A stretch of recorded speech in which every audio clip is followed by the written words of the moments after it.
Olá, sejam muito bem-vindos ao nosso projeto cultural chamado Historiando por Aí.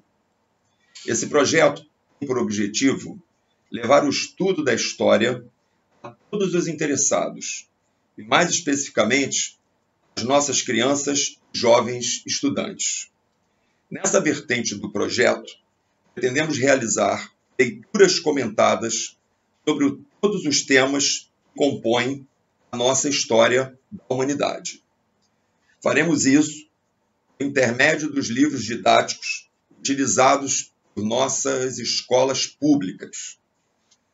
Todos vocês, independentemente de serem ou não alunos, são muito bem-vindos a esse projeto e também a outros que se somarão futuramente, como as nossas jornadas históricas, artísticas e arquitetônicas.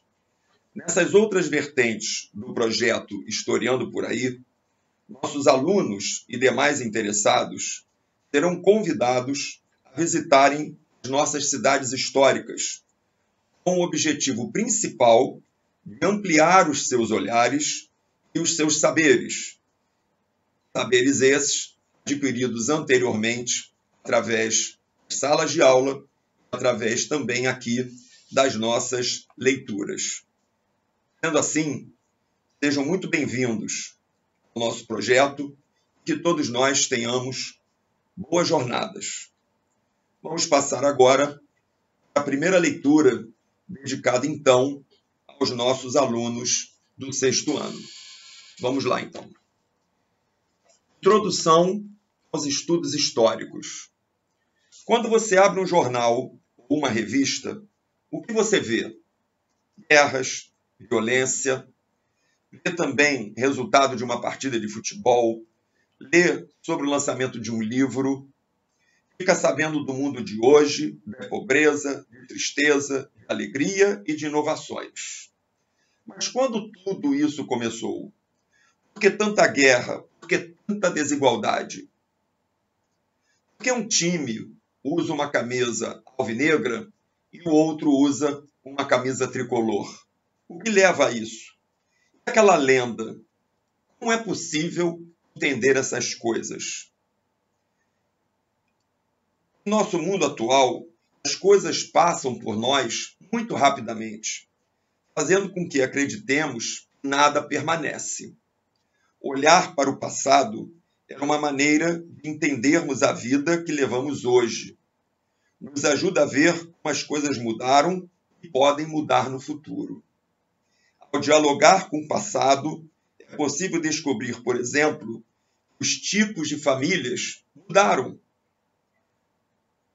Assim como as escolas, as roupas, as casas e muitas outras coisas que fazem parte do nosso dia a dia. Tudo isso vem mudando e se nós não prestarmos a devida atenção, nós não perceberemos essas mudanças e corremos o risco de ficarmos presos ao passado. Para a gente compreender melhor a montagem dessa sistemática para que a gente perceba melhor o mundo, vamos entender um pouquinho o trabalho de um historiador. Primeiro, vamos tentar entender o que são as chamadas fontes históricas. As pessoas deixam muitos vestígios de sua presença em determinado lugar, em determinada época. Documentos pessoais, fotografias, objetos, roupas, cartas, depoimentos, pinturas, livros didáticos, entre outros. Imagine que daqui a 100 anos, um historiador encontre esse livro que nós estamos aqui fazendo essa leitura. Com ele em mãos, o historiador poderia fazer várias perguntas. Quem o fez? Quem o usava? Como a história era ensinada? Em cima disso, ele está trabalhando uma verdadeira fonte histórica. Algo de onde nós vamos poder extrair, esse historiador, hipoteticamente, vai poder extrair informações para montar esse quebra-cabeça chamado história. Fonte histórica é todo vestígio de vida humana no passado utilizado pelo historiador. Os vestígios se tornam fonte histórica a partir do momento em que o historiador os estuda. Por meio dessas fontes, ele aprende sobre o passado e produz um conhecimento histórico sobre o que investigou. Através dessas fontes, ele então começa a montar o seu texto histórico.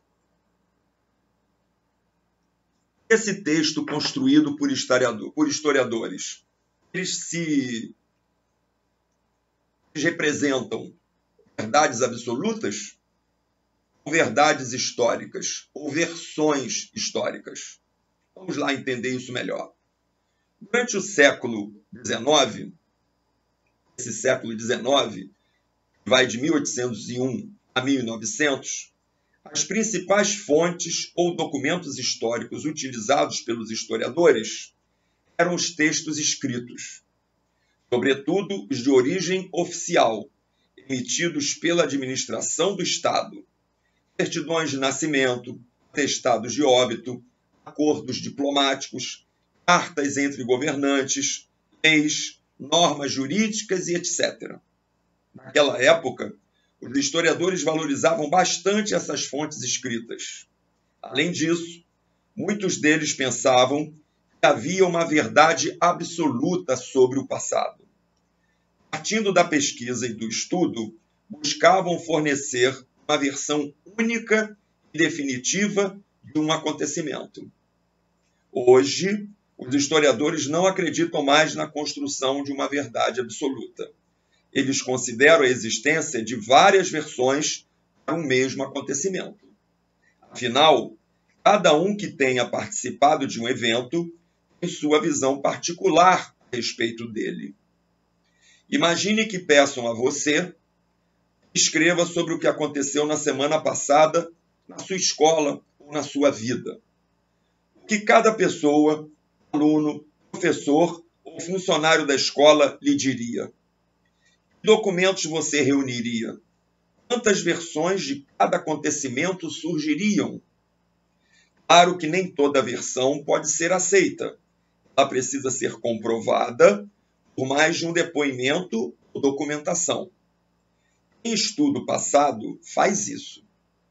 Reúne o máximo de versões, cruza umas com as outras, verifica se elas se sustentam e escreve a versão mais ampla possível dos acontecimentos. Se o historiador tiver que recontar como foi uma greve, ele terá de recuperar a versão dos patrões, a versão dos operários e das pessoas que acompanharam os tais acontecimentos. No lugar da verdade absoluta, hoje a história reconhece que há muitas perspectivas. Todas são parciais, porque mostram a visão de cada grupo, mostram como cada um olhou a mesma situação e a avaliou a partir de seus critérios e de seus interesses. Essa mudança de perspectiva provocou uma reviravolta no estudo da história. Em vez de estudar os acontecimentos apenas de acordo com a visão das elites ou daqueles que escreviam os documentos oficiais, outros personagens foram valorizados, tais como os operários, as mulheres, as crianças, os escravos, os indígenas, por exemplo. As vozes desses novos personagens apareceram em muitos tipos de fontes além das escritas. Desenhos, pinturas, fotografias, lendas e crenças, transmitidas oralmente de geração a geração. Tudo e todos passaram a ser importantes para produzir conhecimento sobre o passado. É desta maneira que os historiadores hoje veem como o melhor caminho para a construção desse texto, dessa narrativa histórica. Imagine que você amanhã tenha que realizar uma tarefa semelhante a essa, de montar um texto histórico. Em primeiro lugar, você teria que se inteirar previamente do assunto, fazer uma pesquisa preliminar. A partir dessa pesquisa preliminar, começar a procurar as suas fontes, as suas diversas fontes, fontes escritas, fontes orais, e essas duas juntas, elas sempre darão novos caminhos para que você se aprofunde cada vez mais nesse conhecimento que você está buscando. Na nossa próxima leitura comentada, nós falaremos sobre um outro assunto relevante no ensino da história, que é a ideia de tempo. Então, nós começaremos a nossa próxima leitura falando sobre o tempo da história. Até lá, então, mais uma vez, sejam muito bem-vindos a esse projeto Historiando por Aí. Obrigado, até lá.